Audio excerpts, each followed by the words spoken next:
لا الہ الا اللہ پر ہم سب کا ایمان ہے. نظریہ پاکستان ہی بقائے پاکستان ہے.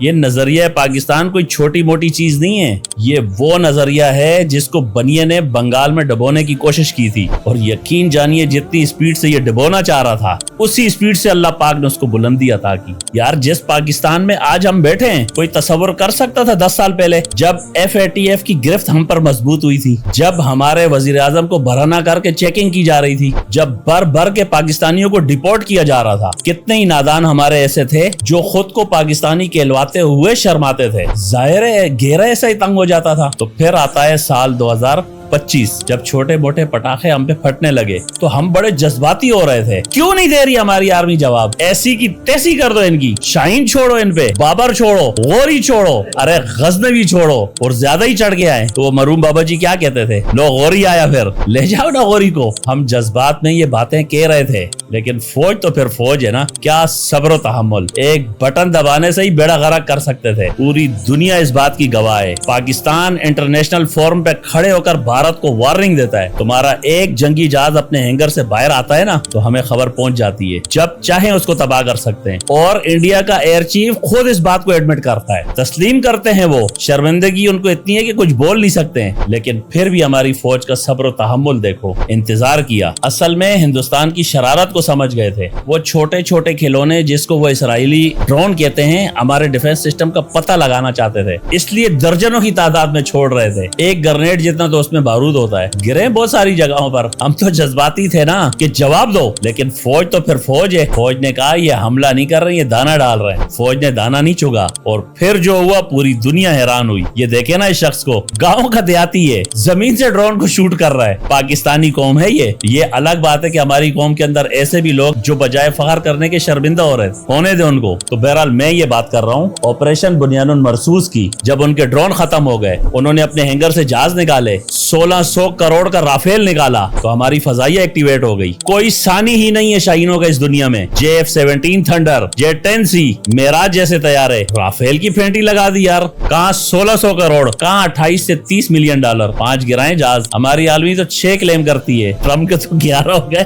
بہرحال 6 جہاز ہم نے گرائے. ہم جنگی جہازوں کو گنتے ہیں, ٹرمپ سب کو گنتا ہے. تو پھر آپریشن بنیان المرصوص شروع ہوا. 5 دن سے لگاتار پٹاخے پھوڑنے والا بھارت 1 گھنٹے میں بنیان المرصوص کی تاب نہ لا سکا. JF-17 نے جب PL-15 کو فائر کیا, 400 کلومیٹر دور جا کے رافیل کو لگا. کہاں گئے 1600 کروڑ؟ نظر آتش ہو گئے. یہ وہ حوصلہ ہے جو ثابت کرتا ہے کہ جنگیں صرف ہتھیاروں سے نہیں لڑی جاتی. ٹیکنالوجی امپورٹنٹ ہے, ہم سب مانتے ہیں. ٹیکنالوجی کا کردار ہوتا ہے, لیکن پڑھے لکھوں کے لیے ہوتا ہے. یہ ہیں ان کے پائلٹ ابھینندن, کیا میں نام لوں. فرانس کی ساری مارکیٹ گرا کے رکھ دی. فرانس بھی یہ بیچارہ سوچ رہا ہوگا 3 گنا مہنگا بیچنے کے بعد بھی ذلت ہی ہاتھ آئے گی. دنیا کا بہترین 5th generation fighter jet F-35 light وہ 1000 کروڑ کا ہے. فرانس نے ان کو 1600 کروڑ کے رافیل چپکائے, اور مزے کی بات سارا کنٹرول سسٹم بھی نہیں دیا. مطلب اتنے مہنگے جہاز خریدنے کے بعد بھی کنٹرول ان کے اختیار میں نہیں تھا. مار کھانے کے بعد پتہ ہے کیا کہتے ہیں, جو مزید 30 طیارے ہمارے آرڈر پہ ہے نا اس کا کنٹرول بھی چاہیے. فرانس کہتا ہے اب تو ڈیل ہو گئی, یہ تو ہم نہیں دیتے کسی کو. ہندوستانیوں, میں آپ کے غم میں برابر انجوائے کر رہا ہوں. ہماری حکومت بھی کرپشن کرتی ہوگی,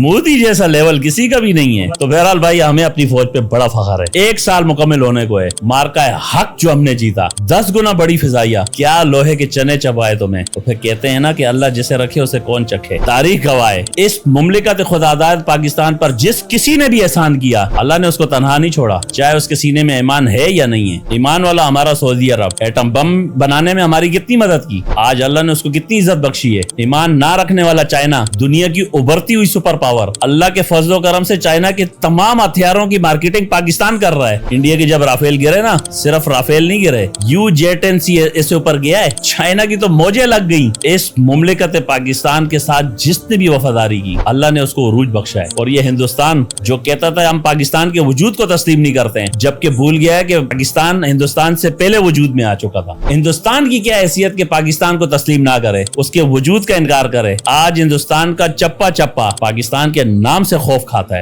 یہ ہے مملکت خداداد پاکستان. غربت ہے, کرپشن ہے, مایوسی ہے, بے روزگاری ہے, بڑے برے حالات ہیں, لیکن اتنے برے نہیں جتنے ہندوستان میں. ہندوستان میں تو یہ ساری چیزیں ہیں, حالات بھی برے ہیں, کرپشن بھی ہے, غربت بھی ہے, کروڑوں لوگ بے گھر ہیں, اور کروڑوں لوگ ایسے ہیں جن کو بنیادی سہولت یعنی کہ بیت الخلاء کی بھی سہولت میسر نہیں ہے. یہ مثال دنیا میں کہیں اور نہیں ملتی سوائے ہندوستان کے, اور اسی منہ سے یہ پاکستان کے وجود کا انکار کرتا ہے اور پھر منہ کی کھاتا ہے. یہ ساری باتیں جو میں اس وقت کر رہا ہوں نا آپ سے, یہ اپنے حب الوطنی میں کر رہا ہوں, آنکھیں بند کر کے محبت نہیں کی ملک سے. ملک کے محافظوں نے یہ ہمیں کانفیڈنس دلایا ہے کہ ہم آنکھوں میں آنکھیں ڈال کے بات کرتے ہیں. آؤ نظر ہم پہ چڑھائی کر کے دیکھو. سننے میں آ رہا ہے کہ پھر سے حملے کی کوشش ہو رہی ہے. یہ مودی انشاءاللہ کچھ نہیں کر سکتا, یہ صرف ووٹ بینک حاصل کرنے کے لیے. وہ ہندوستان کی فورس تو تیار ہی نہیں ہے آپریشن سندور 2.0 کرنے کے لیے. یہ صرف عوام کو لولی پاپ دیا جاتا ہے. اور یاد رکھنا ہندوستانیوں, پچھلی بار تو دنیا نے تمہیں سمجھایا نہیں تھا, تم نے غلطی کر لی تھی اور پورا سال ذلیل ہوتے رہے ہو. اس دفعہ دنیا تمہیں سمجھا رہی ہے. یہ نریندر مودی کہ Mr Donald Trump my friend کی سزائیں لگاتا تھا, وہی ڈونلڈ ٹرمپ کیا بول رہا ہے کہ دنیا کی سب سے غلیظ قوم ہندوستان ہے, بیکار ملک ہے, گھٹیا ہے, معاہدے کے بعد بھی تم پہ لان تان کر رہا ہے. اب کس کے بھروسے پہ حملہ کرو گے؟ اسرائیل کے علاوہ اس وقت کون ہے دنیا میں جو تمہیں سپورٹ کرے؟ اور اسرائیل تو خود ایران کے ہاتھوں ذلیل ہو رہا ہے. میری خواہش ہے ایک اور غلطی کرو, مزہ آئے گا.